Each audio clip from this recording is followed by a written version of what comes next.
Okay, so we'll call the April 3rd regular meeting of the Port Commerce Advisory Board to order, and ask the clerk to read the roll. Call the roll. Don't forget the Pledge of Allegiance. Number 2. Number 2, thank you. Call to order, got that. All right, well, you asked for it. Will you lead us in the pledge? Thank you, Kurt. I pledge allegiance to the flag of the United States of America and to the republic for which it stands, one nation, under God, indivisible, with liberty and justice for all. Thank you. Okay, now. Roll call for today's meeting. Miller is excused. Atwood? Here. Smith? Here. Scudder? Here. And Chair Jaffa. Here. Okay, you have a quorum. Okay. We still have 2 empty seats, but I don't think that's in our packet, but we do have applications in for council to consider. So we'll see where that goes. Next topic would be citizen comments on any subject other than what we're dealing with today. And anyone who would like to speak, you have 3 minutes. And if you come to the microphone, identify yourself if you're inside or out, if you live inside or outside city limits. And if there's anybody signed in, they would get the first opportunity. Chair Jaffa, there is one person signed in, Rick Weaver.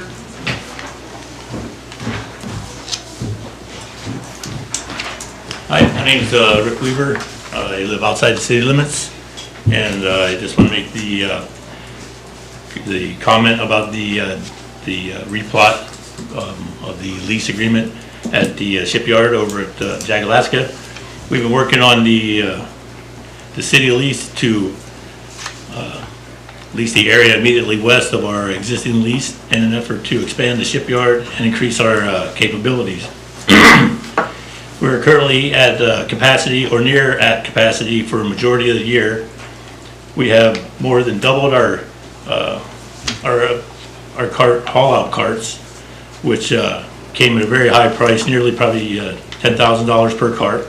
We have invested over $5 million in infrastructure at the city-owned facility in an effort to support government and commercial vessels to get where we are today.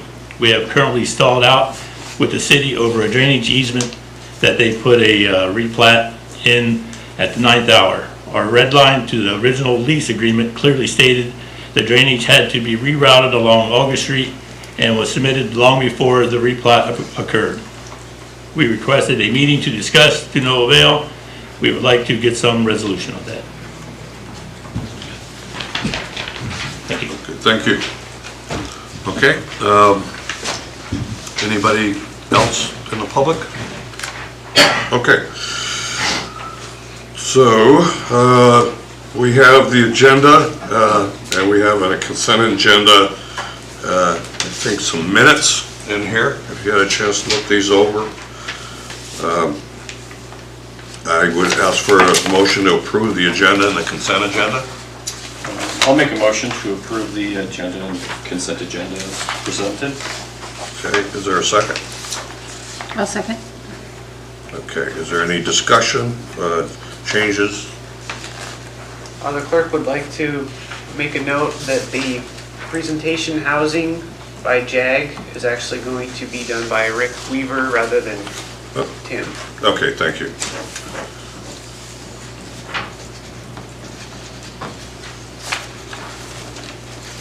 Okay, with that change, we ask for the clerk to call the vote. Voting for the approval of today's agenda and consent agenda, Scudder, Yes. Atwood, Yes. Smith, Yes. and Chair Jaffa. Yes.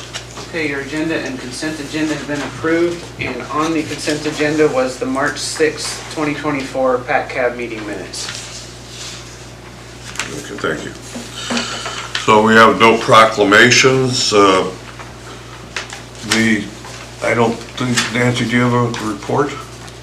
Okay, the assistant manager told me this morning that they have a meeting with our congressional, well, Senator Jagielski, They also have tsunami training, so our harbor master, our current harbor master and our past consulting harbor master are both at that, so we will move past that. We don't have a council report. We'll talk about that outside the meeting, but we used to have a council report, and that would leave us with the Alaska Railroad report. Yeah, thank you, Mr. Chair. So my report's in the packet, and a couple of things I wanted to mention. One, the train, Coastal Classic, is scheduled to begin service. The first train's May 10. I didn't include that in my report, and the last train of the season, I believe, will be September 23. We'll get our first cruise train for the cruise ship season on May 17. I had mentioned some cargo activity. 2 pipe ships are coming very shortly. I'm expecting the MV Star Hansa with 1,500 metric tons of pipe tomorrow, approximately 1 p.m. And then following approximately April 9, we'll see about that schedule, another vessel, the MV Debbie, to bring approximately 5,000 metric tons of pipe.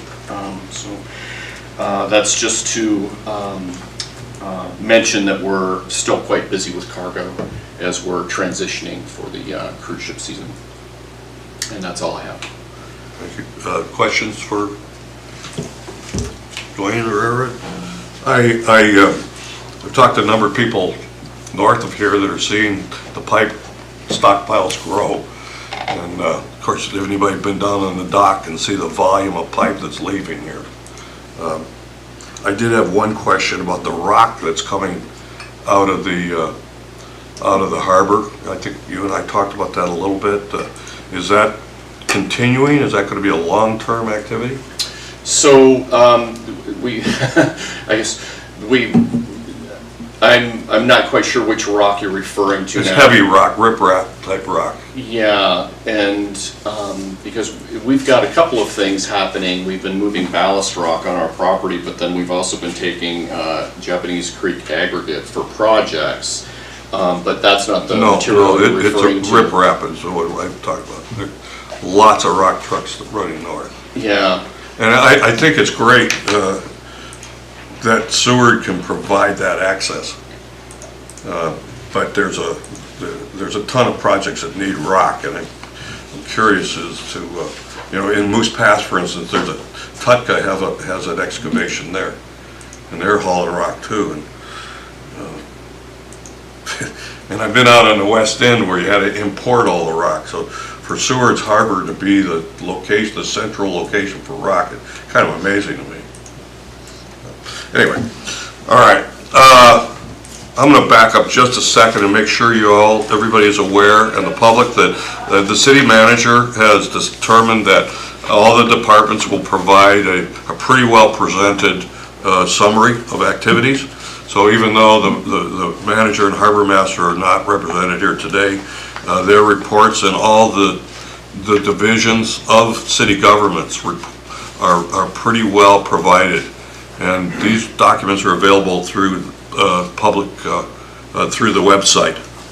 So anybody that's interested in what's going on in any department can easily find out. And that's something that's been newly implemented and improved. Okay, so back to my agenda here. So we're up to presentations, and if you remember, our first item is a presentation by Nicole Lawrence.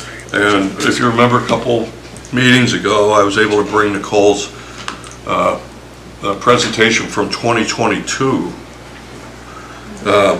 as a base. And I'll just invite Nicole to present to us, if you would. Have that. Nicole, we have a little clicker here for you. Oh, thank you. Well, I would like to say thank you for inviting me to speak again, Chair Jaffa, It sounds like you guys were able to go through the previous presentation, so this one is a bit different because the goal of this one, as Chair Jaffa told me, was to really update you guys on what's changed in the past 2 years. So hopefully I've captured that as much as I can. I will say that I am presenting this here now, and you will see a lot of slides with a lot of writing on them. Typically, that's not how I do a presentation, but I know this might be shared with other sectors of the city, and I don't want anything taken out of context. So I have all my assumptions and summaries drawn into a lot of words. So I apologize in advance for those slides, but we'll try to go quickly through them. It's more if this is being presented or shared outside of this room today. I am attempting to change this slide. No, but it doesn't look like it had power. Is it on? I can let you do the slides if you have access. We can. It's fine. I see it. Yeah. See real quick. This won't count towards your 10 minutes. And I will say that I'm gonna have to go really fast to put this in 10 minutes. Really, I don't even know what because it that took is. me 24 when I practiced. Oh. So I will go as fast as I can. There we go. Yay! Okay, so. Do you guys have a 10-minute timer? Perfect, thanks. All right, so to make this as quick as I can, you guys can look through it on your own as well. I basically broke down all the Seward property rentals. We have 130 plus properties that are long-term that we manage. I broke them down between apartments and houses. You'll remember this slide slightly from the one from 2 years ago, but this is a different slide because what I did is I compared monthly rental rates from 2022 to monthly rental rates of 2024. And on average, the increase on that right-hand side where you see all those increases, the average increase is 19%, which I feel pretty good about because 2 years ago I predicted they would increase 20%. And the reason for that is because interest rates have been so much higher the past few years. When people are purchasing properties, they're spending more on their total monthly payments. So when they move away and they want to lease out their homes, they want to do so at a higher rate to cover their mortgage. And rental rates from 2011 to until 2022 had only changed by 1%. So there really hadn't been an increase in our rental rates, and this is Seward properties, of course, but it's a very large data set. But they have increased in 2 years. I don't see that sustaining. I don't believe that there's going to continue to be a 20% increase in rental rates over the next 2 years. I think we just finally caught up to what we were lacking in the past decade. So these are very general rental rates. I want to clarify that these are major ranges depending on the layout, the size, the amenities, and even the cost of total utilities. As a note to this slide, utilities have significantly increased in Seward in the past few months with the electrical change, and that is also going to majorly impact the ability to rent out single-family homes. So you'll see that, for example, a 2-bedroom apartment on average is leasing for $1,600 a month. That generally would include utilities. And a 2-bedroom house looks like it's less expensive, but you'd have to add in at least $500 of utilities on that. So just keep in mind that houses typically do not include utilities by the landlord, and apartments typically do. And feel free to interrupt me if you guys have questions. This is the summary page. I'm not really going to go through this because it's basically what I just said. What can a renter afford? I think this is really important for us to understand as a community. For a non-income subsidized 1-bedroom, the person's going to be needing to make around $41,000 a year. And I think that is probably pretty reasonable. For an income subsidized apartment like Pacific Park, they would need to be making no more than $36,500 in order to qualify. So that's not really a big difference. As far as availability of 1-bedroom apartments, affordability of 1-bedroom apartments, I think we have that pretty well covered in the city of Seward compared to 3-bedroom apartments and larger. So a non-income subsidized, a regular apartment for a family that's 3 bedrooms would require someone to be making $68,000, but you can't make more than $52,000 for a subsidized apartment. So what I'm getting at here is that a lot of families can't qualify for income subsidized apartments because they make more than $52,100. So when you're looking at these income subsidized apartments, you have a lot of vacancies in the 3-bedroom range because families can't qualify. On the flip side of that, in our market, we don't really have very many 3-bedroom apartments available. So what we're really finding challenges with are places for families. Can I ask a question about Yes. that? On the subsidized, the income cap, is that based on a certain number of children, or is there a family size on that? Family size, and that 2023 income limits link will link all the information for all of the sizes. And in general, when I'm basing off what somebody should be able to make a year to cover their rent, is the whole, you should spend 30% of your gross monthly income on housing, and that's rent and utilities. The average financeable home price in Seward is around $400,000 currently, and that's me taking out all of the non-financeable cabin types that are cash only, because you can't get a loan on those, so locals can't really purchase those. So the average financeable home price is around $400,000. This slide looks complicated, but I'll break it down really simply. The blue line is days on market. How many days did a house sit before it went into contract? You'll notice that it's gone down from 100 days in 2018 on average to just 15 days in 2023. And the reality is that if a home is priced well and it's in good condition, it's actually off the market in less than 7 days. You'll see on the red line, the number of homes sold annually is on average around 42 homes a year over the past 10 years. Last year, we only sold 24 homes. The major lack of inventory was because interest rates were really high. People didn't want to move out of their homes. They were as high as 8% last October. What can a buyer afford? Well, if we're saying the average house is $400,000, most people put 5% down, 6.5% interest currently on a 30-year loan. Their payments are going to be $2,800 a month plus utilities, which we're going to say is $550.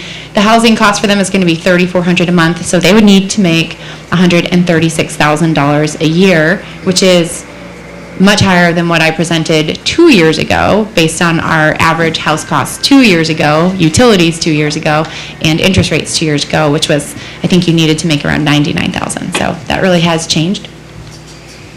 I want to touch on this little myth buster here, who's buying our homes. I think there's a lot of fear that circulates around Seward, and it's not correct.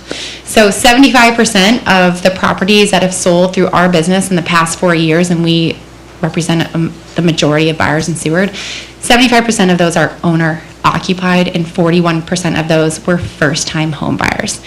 13.5% were purchased as long-term rental investments, and those were mostly Seward people investing in our Seward market. By long-term rental, I mean monthly rentals.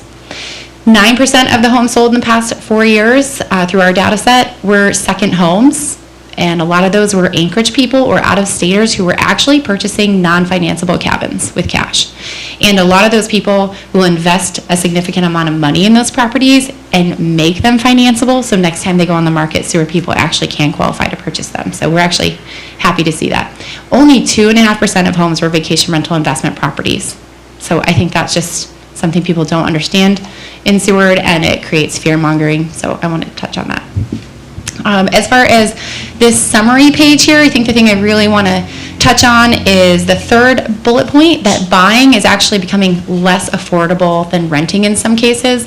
So if you had a 3-bedroom apartment for $1,700 a month, if you try to buy a 3-bedroom house right now, your mortgage is going to be close to $4,000 a month with utilities. So buying is actually not really very affordable for a lot of people right now, and that's because of interest rates. So let's hope that changes. And there's not going to be a crash. Homes are appreciating in Seward at 5% a year. It's just the economics of real estate in our town. Homes do sell for less than $400,000, so please don't let that scare you. There are plenty of homes that sell for less than that, and there is hope. We had a first-time home buyer event in 2023. Within 6 months, 5 of those people owned their first home. So there's a lot of hope, and that was 25% of buyers last year, pretty much. So it's great.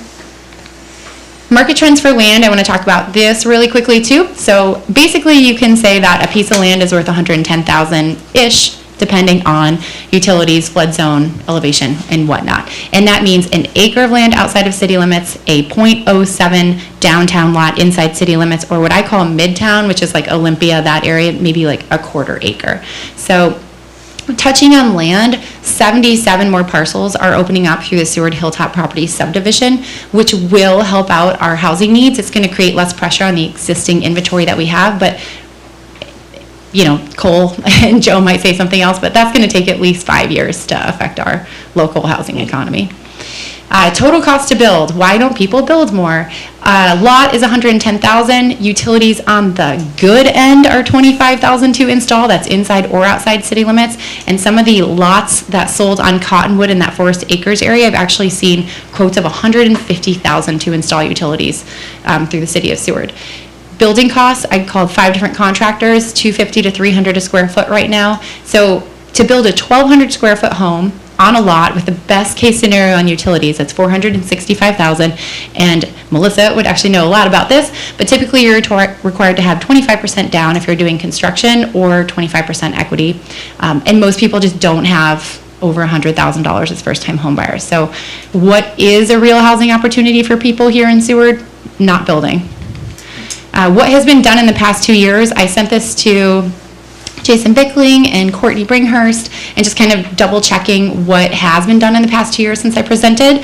The city has supported utility development to Hilltop. They've enforced new rules on urban residential zoning, and I would just want to say that we have seen a difference in the marketability of those types of properties, because if you are doing nightly rentals and you sell your urban residential zone property and someone wants to continue doing nightly rentals, that's fine. But once that use stops, it's not allowed anymore.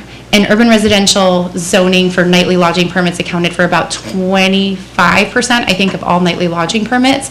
So that is having an impact, and I think that was a great decision. I'm happy to see that. More multiplexes. I really think that there have been some employers that have opened up some multiplexes. And may I have another minute? It does just fit. It's one more slide. Chair Jaffa, is it possible that I could get 60 more seconds?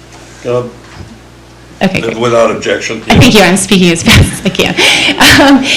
So I think that these employers opening up multiplexes has really helped ease the housing market in Seward a little bit, because we personally at Major Marine used to have tons of crews scattered through single family homes.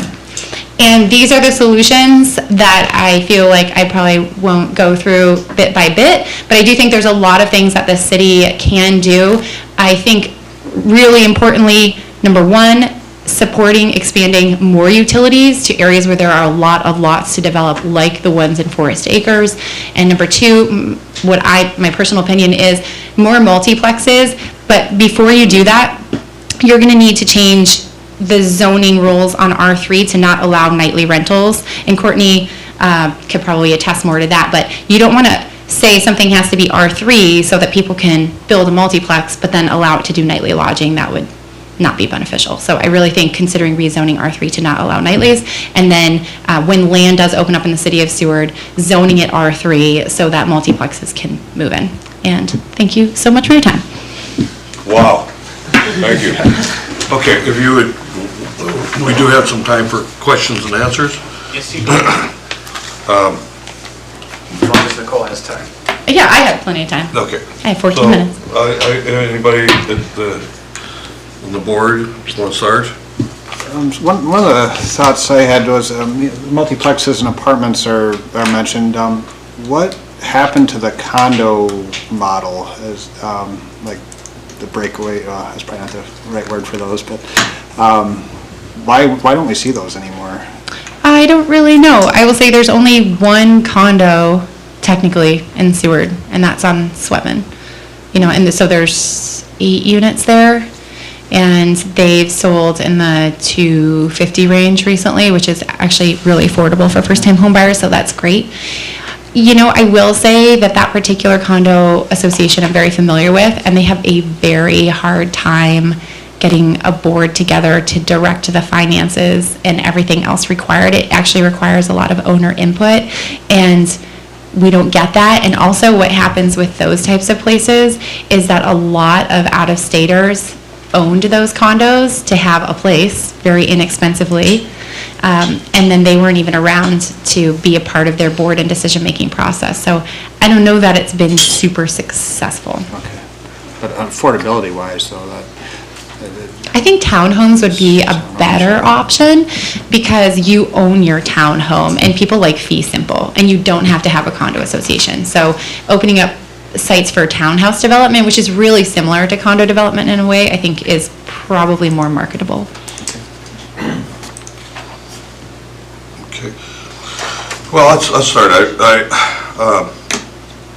For the data that you've collected is from a geographic area. Could you kind of roughly give us what those boundaries are? Sure. Are you looking clear out to my house or mile 36? No. So the Seward properties data sets are all within the 99664 area code, and any other data they pulled up, like the average home sales price, that is from Alaska Multiple Listing Service that realtors have access to, and it's a lot of really great data. And again, I pulled all of that from 99664. Which is Bear Creek and at Low Point and Yes. all those things. Okay. You mentioned interest rates, and I think we all are aware that interest rates have grown with trying to curtail inflation, and they may have topped out, but they don't drop very quickly. But they're not as high as I remember them in the past. So the interest rates in themselves doesn't seem like that would be the total kibosh on this. The building costs seem to be and the land costs. Will any public disbursement of property change that? The borough has an auction coming up, I think now. The city has talked about opening up other lands, not the utility development, but the land itself. Do you see any modification in land prices? Any potential? There's such little land available. I don't see land prices going down. I don't anticipate that ever in Seward, really. But yes, one of my suggestions that I didn't touch on was I really do think the city owns a lot of land it doesn't need, and I think that they should sell it off and let people privately develop it. Do you think planning and zoning they've done a lot of modifications trying to correct some of this problem. Do you think they're on the right track and just need to continue, or do you think some of the things they've done need to be reviewed? Honestly, I can't speak to that very well because I haven't followed planning and zoning super well. So I don't want to say anything about that. I assume they're doing a wonderful job, but when you look at what's actually changed in 2 years, there are probably things I'm missing that people within the city, planning and zoning, community development would understand more and be able to add to, but it's not a very long list. You talked about first homes, which is where a lot of us think we need to concentrate. People that are coming into Seward with and they have a dream, they want to get into a home. What is their first home? I mean, they're not going to afford a $400,000 home and then finance it. So what are they buying? That's what it's coming down to. And that's why I said that renting, like buying, is almost becoming not affordable for a lot of people, because they might get lucky if they buy a $350,000 home and their mortgage payments are $3,000 a month plus they're paying utilities. So what we really need is more high density rental housing options that are non-income subsidized. Nicole, thank you for this presentation. It was great. There's a lot of good information in there. So when we're talking about density in units, I understand that, and then you'd mentioned in your presentation that you had some thoughts or concerns about parking requirements, and I'm just wondering if you could flesh that out a little bit. Sure, happy to. What are your thoughts? So there's a property located at 414 Fifth Avenue, right by the post office, that some of you guys might be familiar with. And it has, I think it's a great model that we should be building more of. It has 1-bedroom apartments, very nicely sized, 2-bedroom apartments, and 3-bedroom apartments. And we manage the majority of multiplexes in Seward, and it's either they're all 1-bedrooms or they're all 3-bedrooms. But 414 Fifth has a majority, a multitude of different types of rentals. I don't think that property could currently be built the way it is because of parking requirements nowadays, and also because of lot size requirements. So I think that we maybe need to look at those two things and look at 414 Fifth as an example of how we could replicate that. And I will just say too that it's such a great location. A lot of people who move here to rent, they want to be able to walk and navigate around Seward a little bit more easily. So having those kind of things downtown in an already very dense area makes a lot of sense to me. Thank you. I have a question if I could. Yeah, Chair please, Jaffa. Nicole, you mentioned with the Hilltop properties and those being ready to sell that you expect around 5 years to affect our inventory. What's your thought process behind that? Just not selling quickly like you would I think that expect? Cole and Joe could probably speak more to that, and they might have a different opinion, but what I'm seeing is that it's taking a little bit longer to get utility development to that area than maybe was originally planned. And so the phases that they have of lots being sold off, utilities being connected, and things being developed is just gonna take more time. I think that's construction and development in general. So if those homes aren't built for the next 2 to 5 years, which is realistic, because who's building these homes? We have a shortage of contractors, and that's 77 parcels. I just think it's gonna take a long time to develop. And at that point, our buyer need is growing and growing and growing, so that's not gonna negatively impact prices for the rest of Seward at all. It's just barely gonna touch on what we need here for housing needs. Thank you. So I think this is something that you, particularly in your industry and your contacts with your clients, I think a lot of people come to Alaska for different reasons. The great outdoors, the independence, but do you see any real reluctance for people that are coming to town that wouldn't want to live, and let's call them apartments, multifamily, whatever, because I don't see that in Anchorage.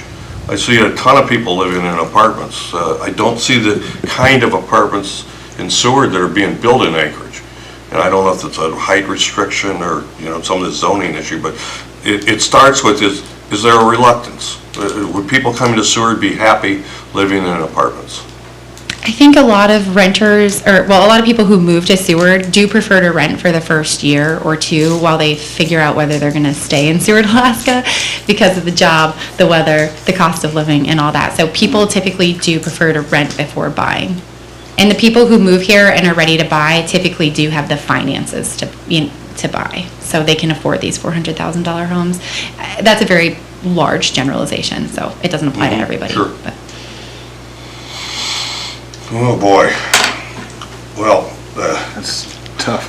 yeah, well, there's a lot of pieces. There's a lot of pieces to this. But, I really appreciate the presentation, and I know you struggle with this because, a lot of people come with hopes, and you see them, and then they're dashed by, the 30% you mentioned is not where it was at when I was younger, man. If you went 20 to 22% of your income, that was and then you had a recreation income, there was a savings portion too. It's all changed. Yeah. And I don't know if 30% is enough in a lot of places. Because now these are family incomes. All these numbers you talked about would be if two people in a household were working. Yeah, so it's not unrealistic, but given the lack of year-round jobs in Seward and just the cost of living in general, I do think as a community we need to recognize if people start spending more than 30% of their gross income on housing just to have secure housing, they're going to have a lot less flexible income for other things. Right. I guess the Hilltop thing's been like 77 lots of houses that are going to be well near $500,000, right? So who is going to do that? That's Yeah, I think, and again, Cole and Joe could speak better to this, but I would say that there are some interesting programs. I don't know if you guys have heard the Rural Cap program. We had a presentation on that. It was really Great, in how the families can work together to build each other's homes. So stuff like that could work if somebody wanted to, anyway, there are opportunities, I think, Right. with that. But we need like programs. That's kind of how I'm Yeah. seeing it. Is like unless wages somehow adjust. Well, it's not gonna, so what's gonna happen is these people are gonna build homes. And it's gonna be for people who can afford to build homes, which is not your general person in Seward. And it's not gonna be helpful right away. These homes will help us out in 5 years, but 10 years down the road, when those people start moving, that's where it's gonna really help out our community. So it's a really long process for it to affect our inventory and economics of Seward. Okay, that makes sense. Thank you. From your knowledge, Nicole, this is not a unique problem to Seward. Other Homer have a similar problem? So the problem that's unique to Seward that Homer doesn't share is that we have such limited areas to build. You know, there's so many other areas, Kenai, Soldotna, and Homer, they can sprawl and they don't have as much bedrock, so utility installation isn't as challenging. I think with our floodplains, our mountains, our bedrock, and our ocean, we're just really constricted. So we are very unique in that way. Good information, thank you. Yeah, thank you for the Okay. opportunity to Well, no, have present. to come back anytime. It's really nice to hear your presentations and the information. We'll try to make something useful out of it. Great, thank you. Thank you. Okay, I thought it would be really beneficial to hear from a user of housing, and I asked Jag to come in, and Tim Jagielski, who you know, sent us a great second. So I asked Wick Weaver if you would give us what you got, Tim, Rick, Tim. Oh, no problem. All right, thanks for having us over. One of the housing is really, its biggest impacts on us is, like, we've had guys come in that are in that wage range that she's speaking of, and they've been able to afford houses, and we've put these guys up for like 6 months at a time, that we flip the bill, and we put them in apartments and things like that. And we have a few of them, it's been for over a year, have been trying to purchase homes, right? So we put them up for 6 months. They've been searching for the affordable single-family homes, you know, the 500K range, somewhere around there. And come to find out, once they go through the whole process, they've been getting through the appraisal, the inspections. It doesn't appraise for the amount that is being asked. So these guys don't have the out-of-pocket money to pay the extra that's not covered for the appraisal. Because myself personally, I've been through the same thing. I moved here over a year ago, purchased a house, and the appraisal was kind of iffy with what they were wanting for the house. So I personally have been down that road myself.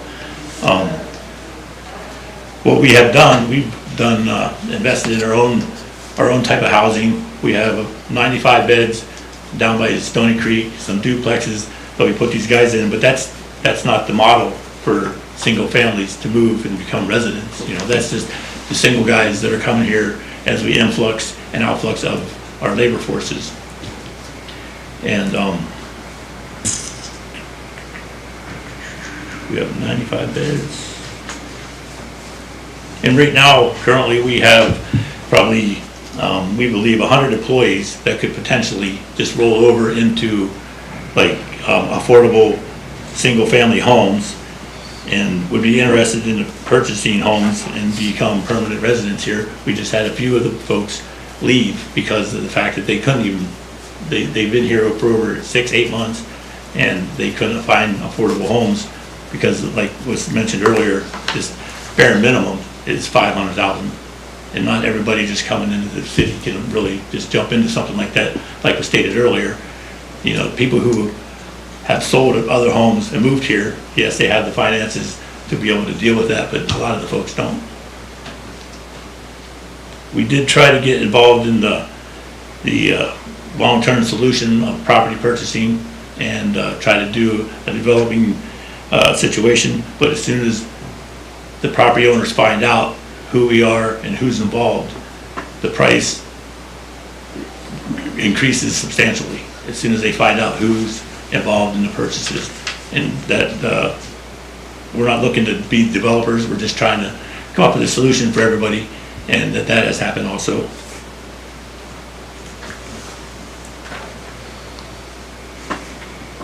What else we got here?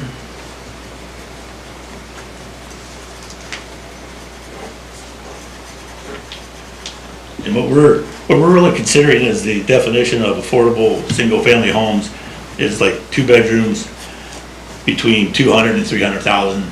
That would be affordable single-family homes that we would see, we would have plenty of people to go into these spots.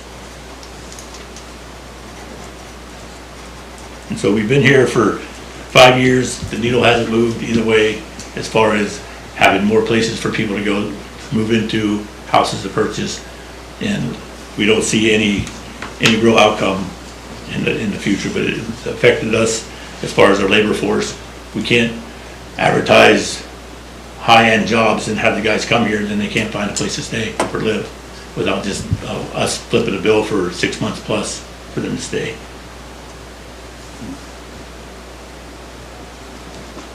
But that's pretty much everything that we have as far as our hurdles is with the housing. It's just the fact that there are no affordable single-family homes available, and a few of them that are, like I said, the appraisals come back bad, the inspection reports come back.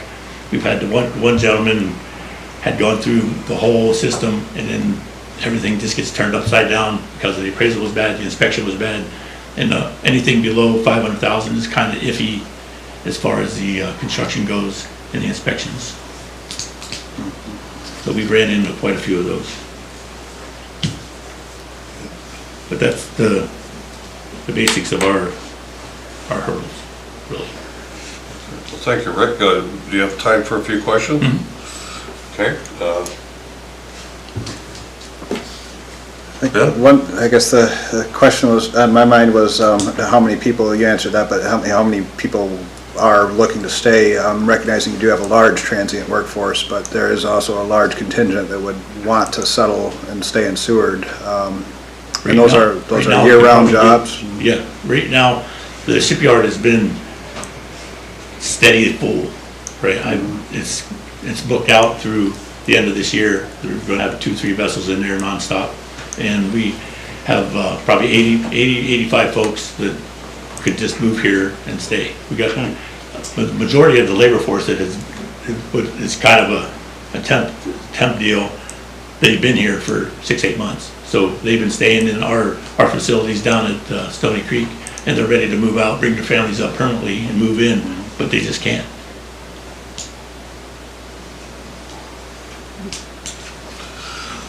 Okay, well, the workforce is usually made up of people across a whole different strata. There are single people, a lot of single people, and then young couples, and then families. A 2-bedroom, $200,000 to $300,000 house is. Do you see that as a family house? Do you see that as two guys that are, go in together to get a place, or? Well, just a small family house is what we're looking at. So you, long-term, to grow your business, you see that as an important component? Definitely. And do you think without that, it's stifling either current or future plans? Yes, it is. It's very hard for us to grow the workforce, and we don't have anywhere for the folks to stay. In the summertime, if in the hotels, if they try to get a hotel or anything, they're just outrageous.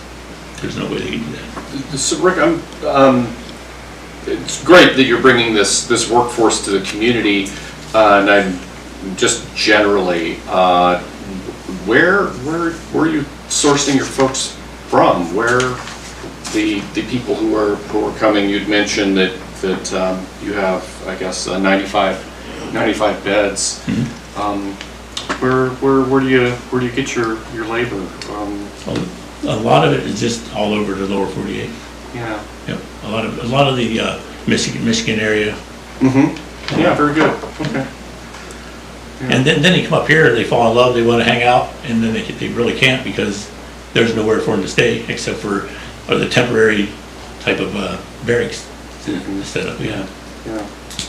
Okay. Yeah. Thank you. I just want to follow up on Dwayne's question. Is there not a workforce in Alaska that qualifies for the work that's done, or is there not enough of a There's workforce? not enough. There's not enough. We totally push for all local hires to come over there. That's priority. And so even if they come in and they're just saying they're general labor or whatever, I'll tell them, bring them in, hire them, and you basically check them out, see how they're doing, and then go from there. But a lot of the skilled labor for like the welders and machinists and stuff like that, we fly those folks in. And the people I was speaking of earlier were just management type of guys that were coming in as superintendents, trying to help run the jobs, because right now we have 4 vessels up, and so we need project managers, superintendents, and bringing those guys in is becoming a problem because they all have families and they want somewhere to stay. And most of those guys in those positions do have families, and they don't want to, once they get here, they bring their spouses up and they want to stay, but they can't.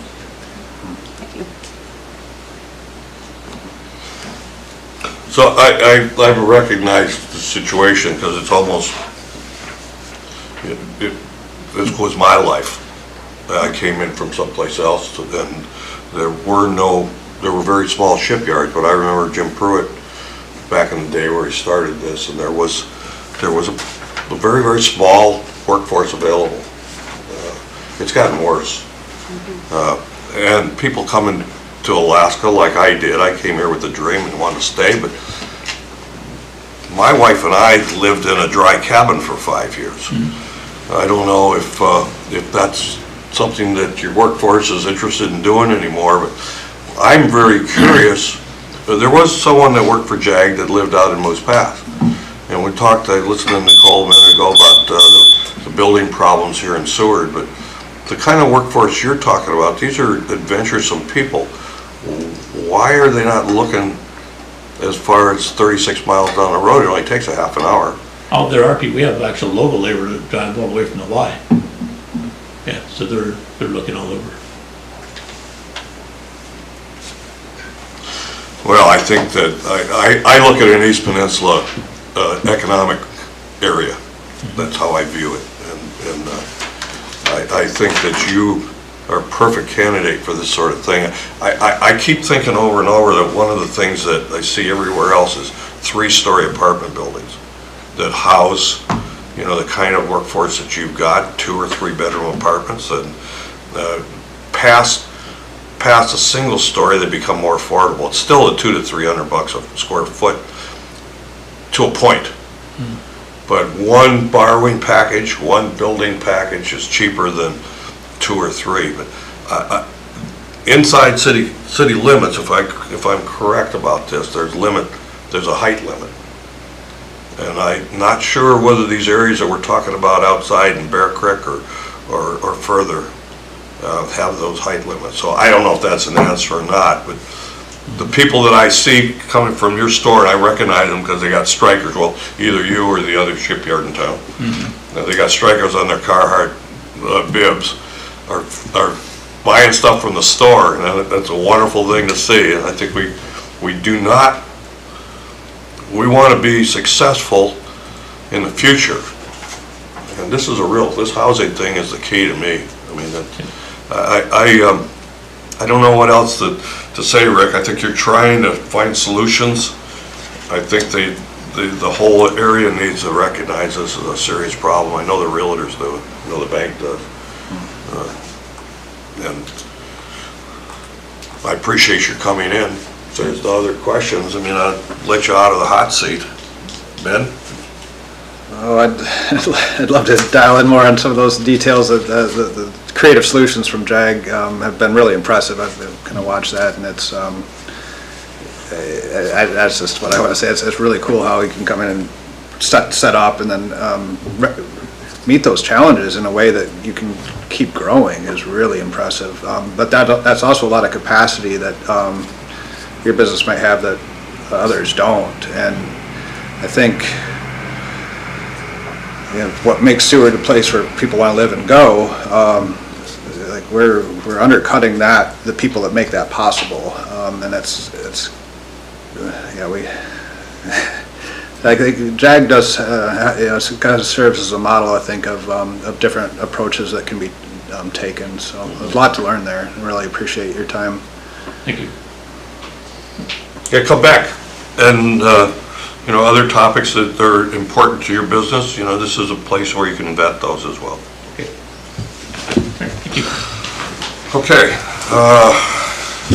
Chair Jaffa, if I may, I want to mention something on the agenda that I missed earlier. You did? Resolution 2024-001 was on consent, and I thought it was going to be under new business. So there's a couple of ways we can handle this. I could read it, the title of it out loud and say it was approved on consent, or we could process it manually with a motion and a second and open up the discussion. This is adopting the Seward Marine Industrial Center Development Plan as updated in November 2022. So we actually have time to discuss it briefly. And as I understand, the options would be to make a motion to amend the current agenda and reclassify this into new business? Or into old business? Make a motion just to approve resolution 001 if we were going to process it. Okay, well, if we make a motion, then we can have a brief discussion. Yeah, okay. Seeing as how this is the chair's error, I will make a motion to approve resolution 2024-001. If there's a second. Second. And we can discuss this. This is something that we worked on at some of our work sessions. Would the Harbor Department like to discuss this? Before I came, I asked Tony and Norm if they had anything specific that they wanted me to bring up or discuss, and they didn't. They thought it was, it's pretty much the plan has been written and discussed, so, yeah. I don't have anything new to input today. I think we have looked this over in the past, and when I have done that, I felt the Harbor Department had done a great job of bringing things up. I think we did have a few minor edits along the way that I think, I assume have been incorporated in here, frankly. Discussion? I think we don't have a red line version of this, I guess, so we make the assumption that those changes are in here. We have discussed it adequately, I do believe. Is this the same property that Mr. Weaver was talking about that's being stalled with the sale to JAG? Is there anything we need to discuss about that in this? JAG has a separate property lease, so the SMIC development plan is mostly for our property, I think, but they have a separate. So this isn't what he was referring to? Okay. I am familiar with, there has been an ongoing issue with attempting to replat some property for JAG, and I know that it is something that Norm has worked on, so I can bring it to his attention that they, but I do know there's been a lot of back and forth about it. It's an ongoing thing we've worked on. Okay, thank you. If I might, Board Member Sutter, just prior to the meeting, I think Board Member Atwood was here. We briefly discussed with the former harbor master that Tony is familiar with this problem, has agreed to an excavation, a trench excavation, which will solve the problem for this lease. Okay. It's something that the city is aware of and the department is willing to proceed with. And I think the fact that the leasor, was able to present that information in public meeting, and it'll just sort of cement it. Okay. Sounds good. And I think that is, rather than having something specific to the plan, that's an administrative issue. Okay. Makes sense. Thank you. Okay. So without further discussion, ask the clerk to read the motion. Call the vote. Okay, are we ready to vote on the approval of resolution 2024-001? Scudder? Yes. Smith? Yes.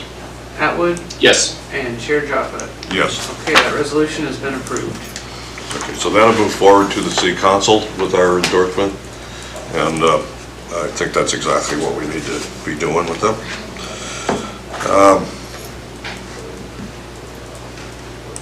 So So before where were we?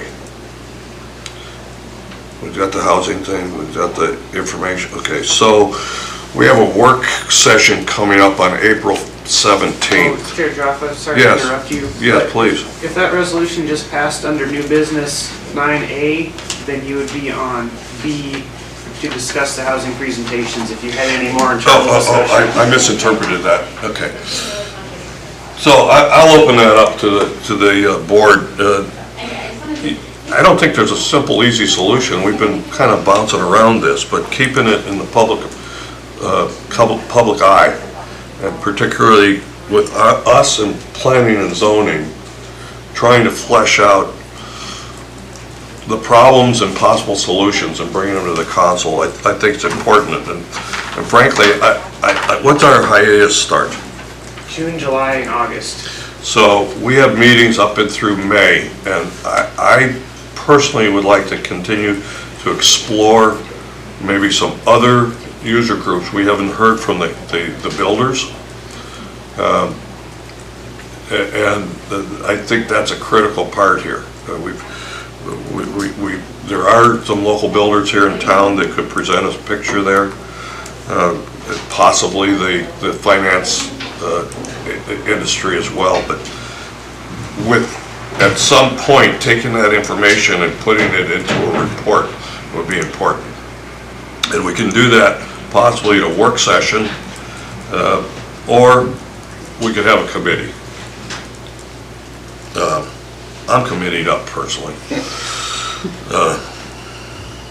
And I don't know whether anybody else has time to work on that, but I think just gathering the information is great, but I think we should be able to put a point on that and give it to council.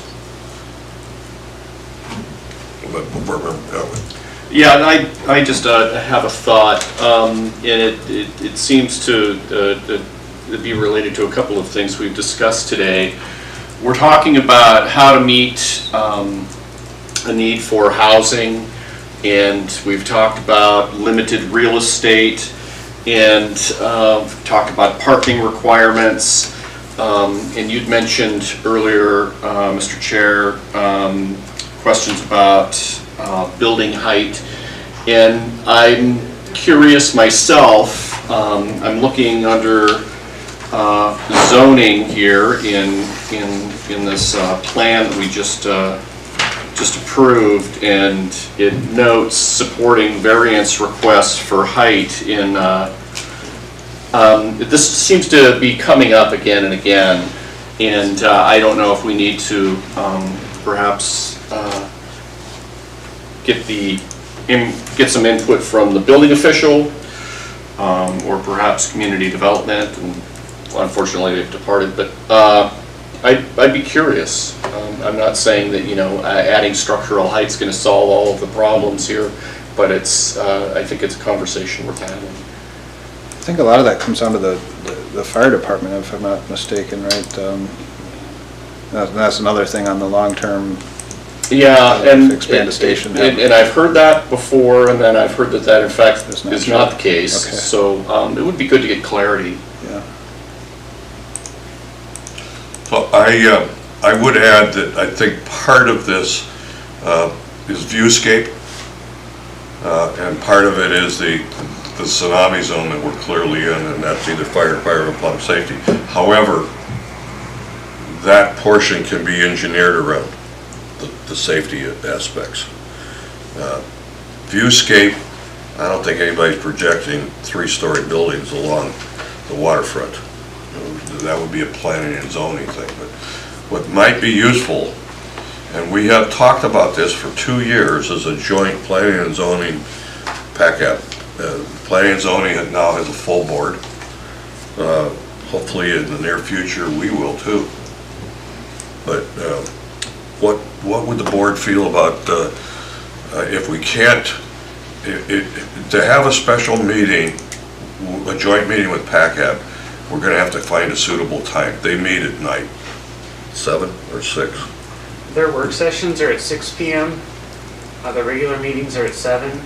But if we were to schedule, say, a joint work session I mean, it's more flexible. We could try like for 5:30 on the night before the regular meeting, kind of the same format of council doing work session followed by a meeting. It would depend on your availability at, after 5 p.m. on a Tuesday, if you were trying to kind of mesh with their Okay. schedule. What does the board feel about that sort of a joint meeting? I think it's a good idea. I would think that administration or community development, at least for the subject I just mentioned, could provide input on code for maximum building height, which is now, 34 feet. We don't have to have a work session to get an answer, and then could find out if there's something there to explore. I guess that would be my suggestion. Okay.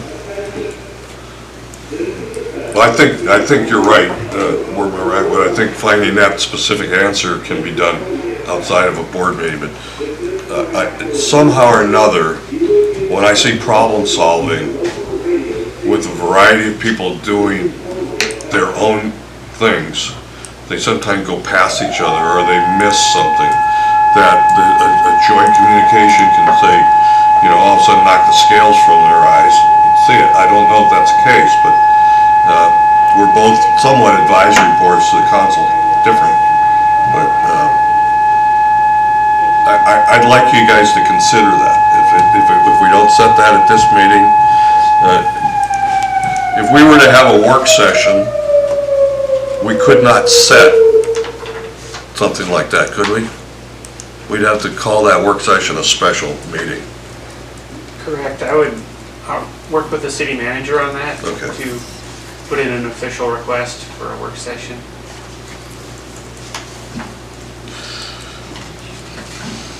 What about having another presentation with, and I'm going to suggest that we try to recruit a builder. I did talk to Larry Harmon at one point, who was willing to come in, he doesn't really love to go out in public, but he was willing to come in. And I also talked to Andre Spinell, or Spinelli Homes, who was also willing to come in.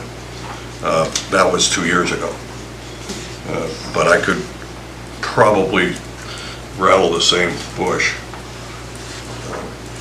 if the board thinks that would be useful. I would definitely be interested in hearing some of the challenges that the builders are having. I mean, I see them somewhat in my job, but I would like to hear what they have to say. I also think it would be nice to hear from the owners of the properties that are being developed, such as Cole and Joe and maybe Phil Zimmerman. They hit 2 boxes. We'd check 2 boxes off with them, Right. owners and builders both. Okay, well, I'll try to make those contacts and bring them to a meeting in the future, and we'll schedule that. I really think this is tremendously important to Seward. It's kind of like, there was a time where we were arguing about handicap parking places in 4th Avenue downtown, and the merchants were required to provide 1 space per employee. At least I think that was a recommendation. That was 15, 20 years ago. But that's the problem that everybody wants. Needing extra space and being able to park right in front of your business is a luxury. But having someone come in that wants to spend money, and having people that want to come in and work at places like JAG or Catalyst or Aptech or the Sea Life Center, we need to solve this problem. And Seward can do it. A lot of challenges, a lot of opportunity for creative thinking, and it's always the money. I can speak about some of the city employees as well. This is a problem for the city too, in terms of employee retention. And in terms of just employee well-being.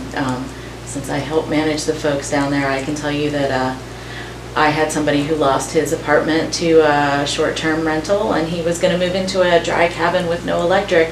It was going to be $700 a month for a dry cabin with no electric. He ended up moving into what was basically a tiny little cabin, just a living room and a loft, for $1,400 a month.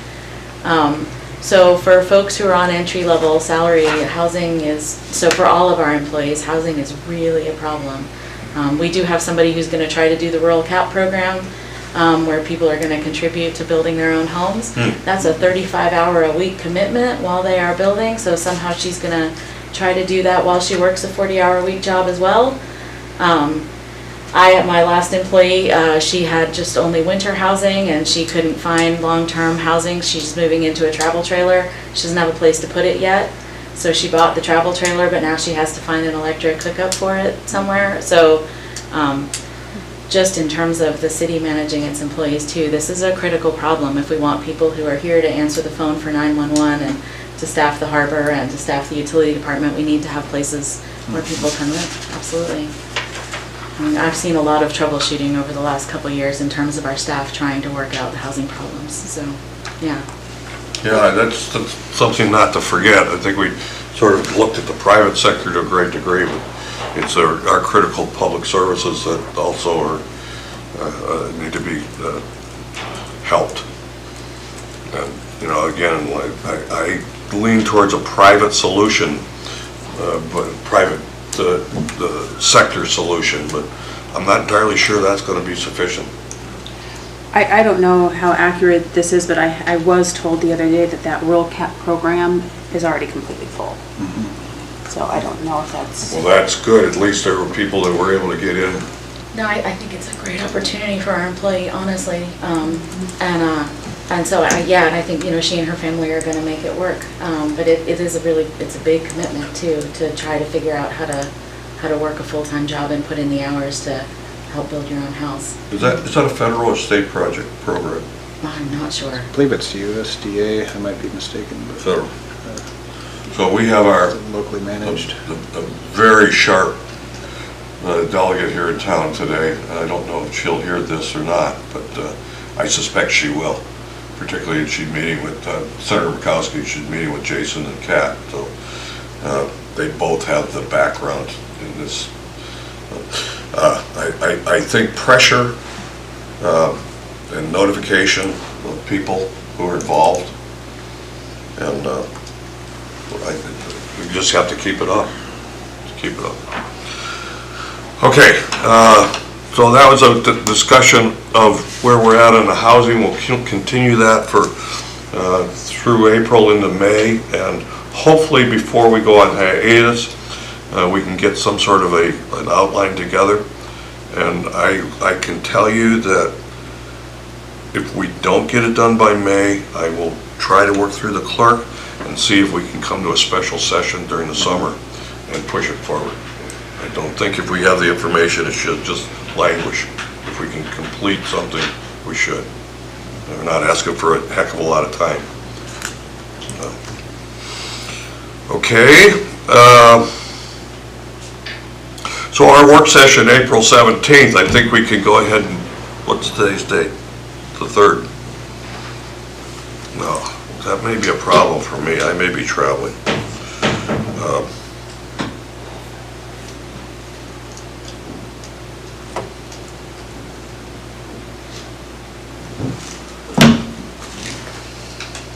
We don't have a Zoom link, do we? I know I'll be traveling. I won't be back till the 20th. So you're going to miss the work session on April 17th? Unfortunately, I have to.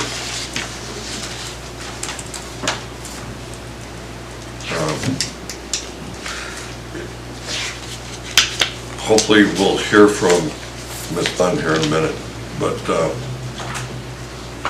if council has this on their agenda and Becky's approved, you'll have a quorum, of course, and Vice Chair Smith can chair the meeting.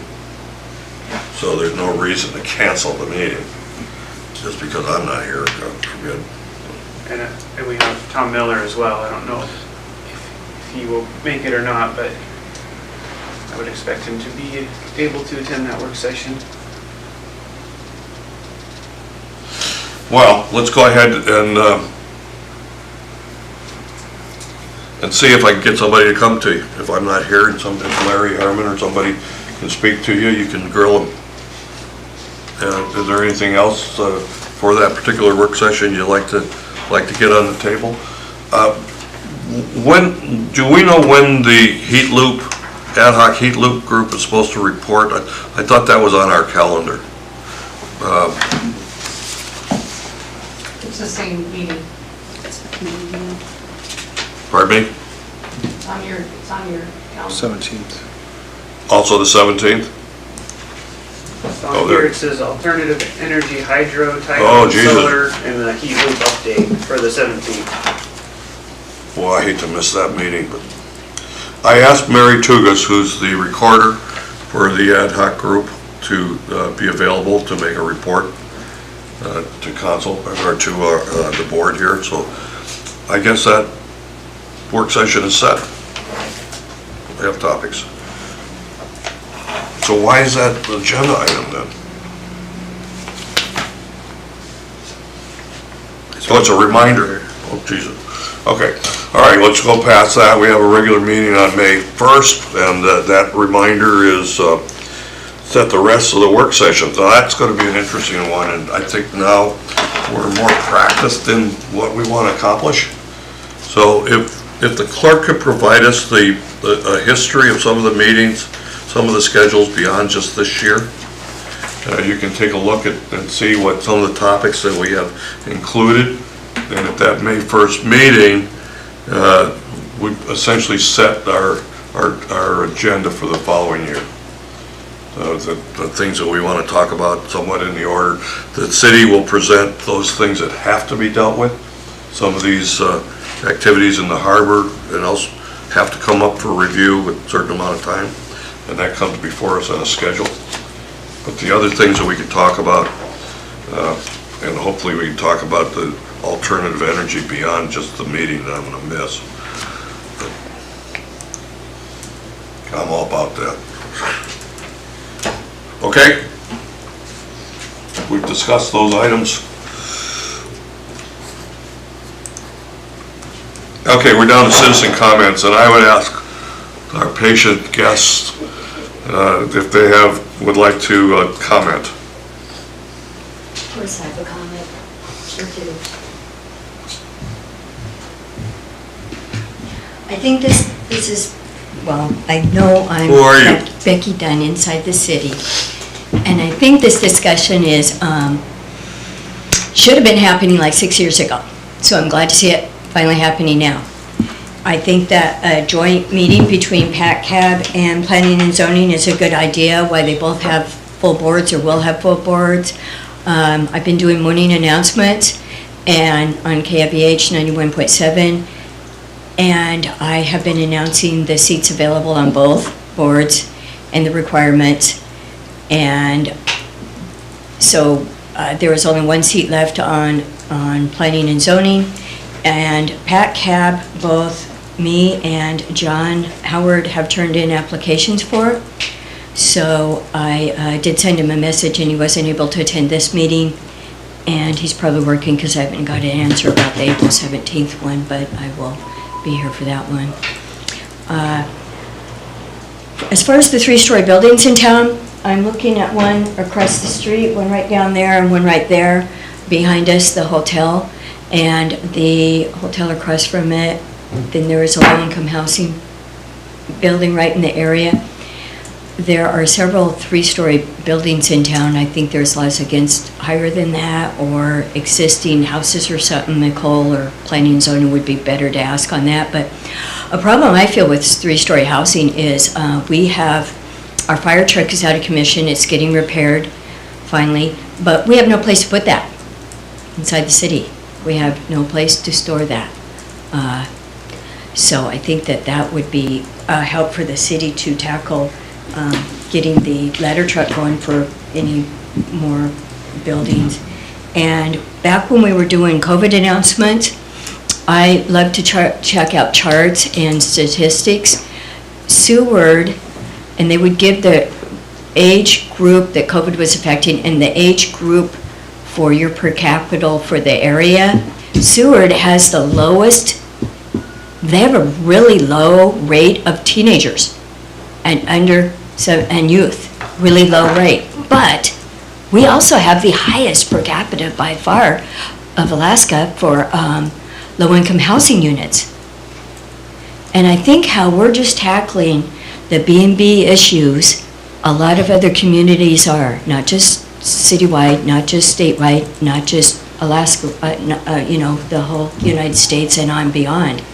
There was a point that I spoke right there and I said, there are so many B&Bs that you can see recommendations from before, future bookings, and there are no business license for them, no sales tax, no nothing, but yet you're trying to raise our taxes. So I think that was a huge good step to start enforcing it, and a lot of other communities did. I think right now there is a huge low-income housing in Seward, and that's a terrible position to be in, to have to be intentionally underemployed, or you lose your housing, and you have kids, and you have to try to find a house. I was lucky enough that when I had to move fast with kids and dogs, and I found housing, but it was a scary situation because I didn't qualify for that, barely. But I think that the threshold for income for low-income housing needs to be raised. And I don't know if there's anything that we could do about that, but somebody needs to take steps forward and tackle that, or study who can do that, or how does that happen, but statewide, nationwide. So, but that's a huge issue, to have to be under the threshold now needs to get caught up with the cost of living now, and that would also help with the job situation. And I think the two speakers here that showed up today, the only thing I disagree with, Nicole, is there's a lot of jobs in Seward. There's a lack of employees in Seward. And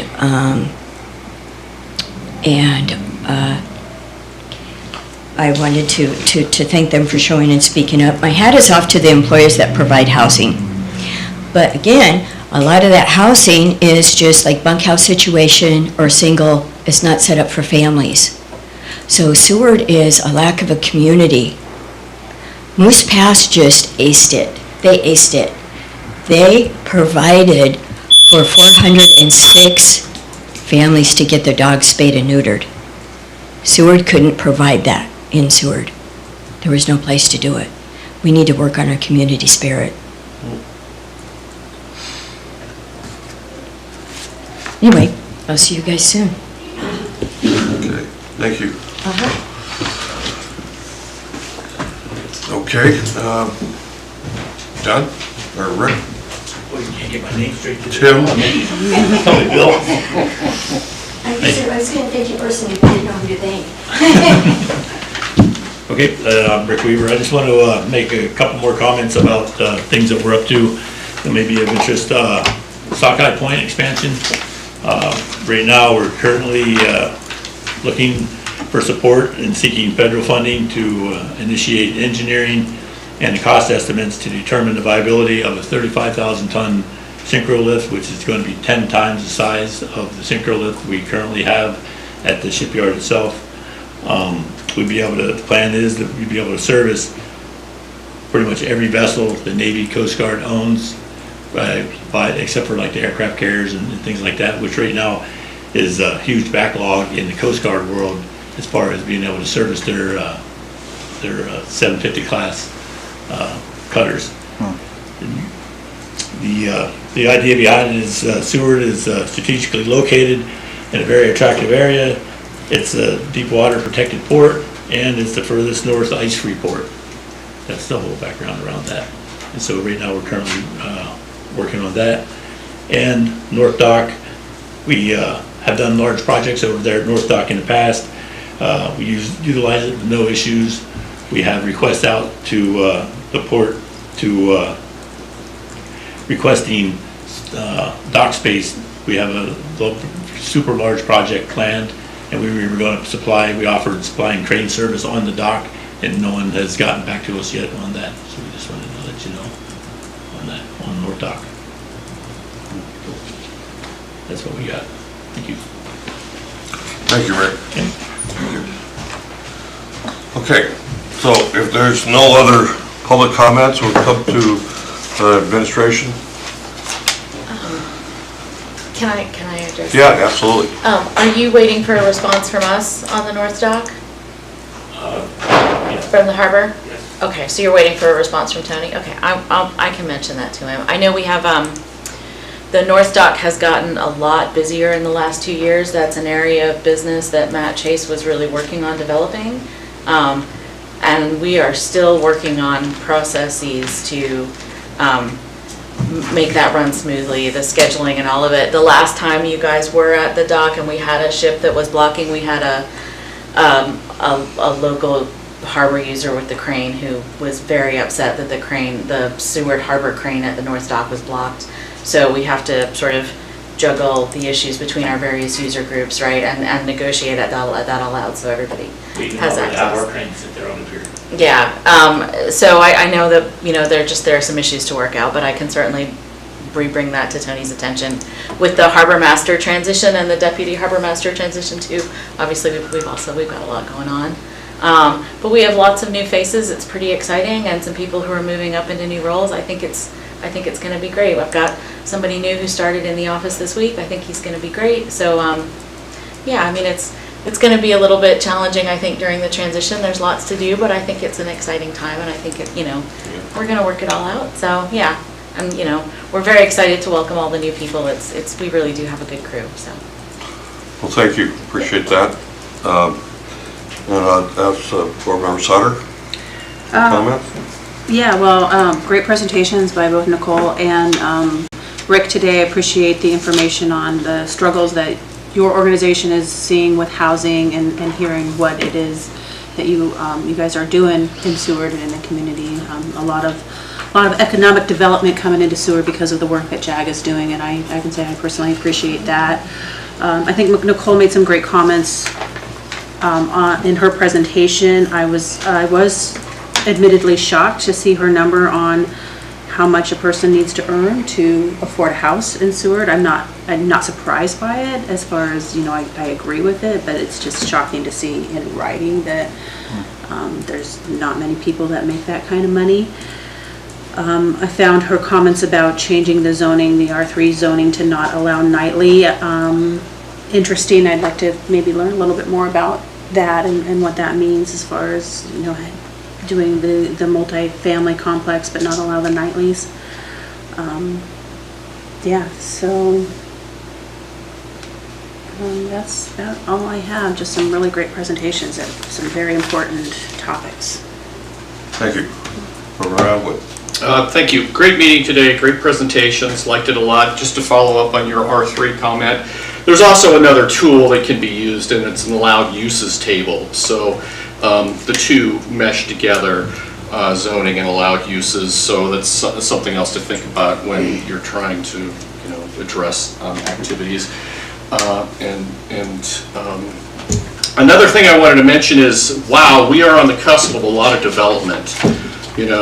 Just talking about Hilltop, learning about Sockeye Point. The Alaska Railroad has its dock projects, and it's something else. And additionally, this is an aside, the railroad had an informal meeting with the Public Works Department and the U.S. Army Corps of Engineers last week. We're talking about that tunnel project. And that's spitballing it, a $390 million project. It's going to be 5 or 6 years in duration. And one of the questions I asked was, what does that labor force look like? And I'm told, I guess it's an estimate, but approximately 100 folks through the various phases, and so anyway, we have some things to figure out. And housing, clearly, we can have man camps and all that sort of thing to address, immediate labor housing, but yeah, growth and development. These are big, big substantial topics to chew on, and I've enjoyed our conversations, but there's a lot of work to do, certainly. Anyway, those are my thoughts. Thank you. Thank you. Thank you. Vice Chair Smith? I echo the sentiments there from Board Member Atwood. There's a lot of, it's going to be a time in Seward's history that I think is notable over the next 5 or 10 years. Whatever happens here is going to set the course, the direction of this town. Just on a random note, I was looking up Seward population, and it has been mostly stable since the 1950s, maybe. It hasn't really grown. And it's kind of, the housing situation obviously is growing. You look at the old pictures, and there's all the new developments up the road and even in town. But it's still that core number. It's kind of just, it's fascinating, really.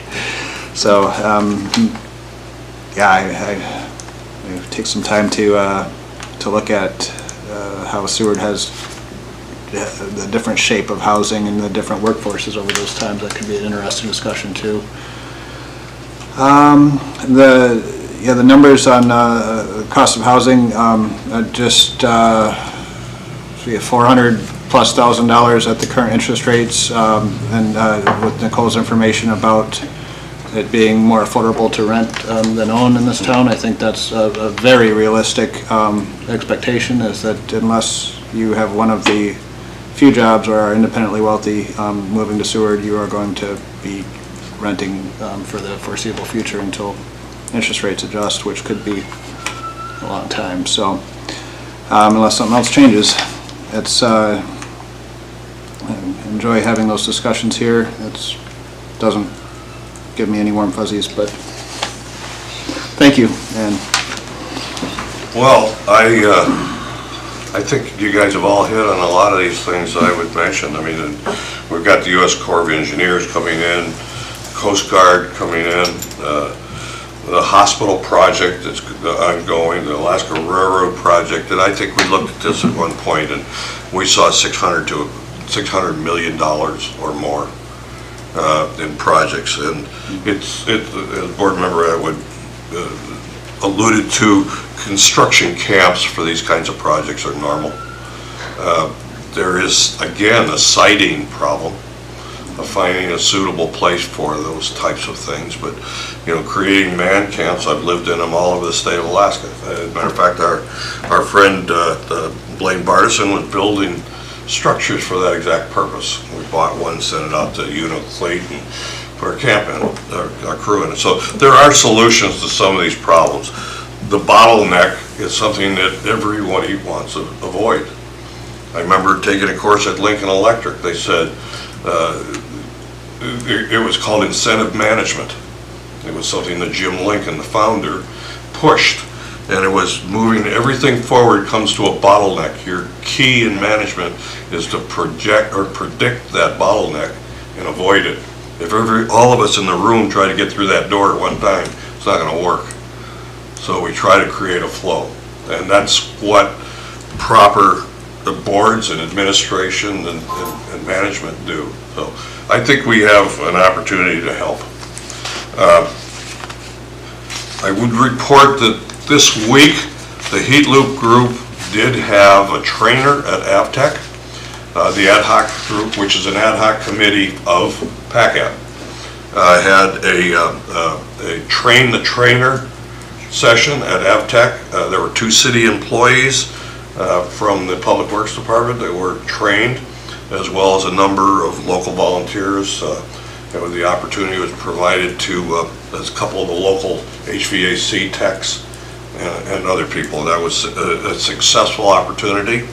There'll be more on that. The Q3 phase of the grant is up for a meeting that's coming Monday, and that will be to take a look at the progress and the ownership And again, we're moving towards phase 2, and we're in competition with 11 other communities across the country. Where it's successful, there's about a $3.5 million grant available to help with that. I will say that we are blessed to having Lisa Murkowski as our senator.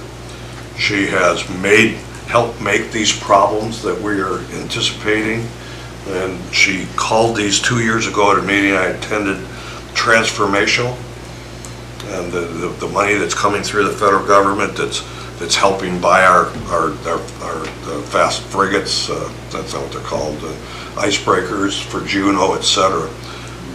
Lisa Murkowski has been four square with us on that.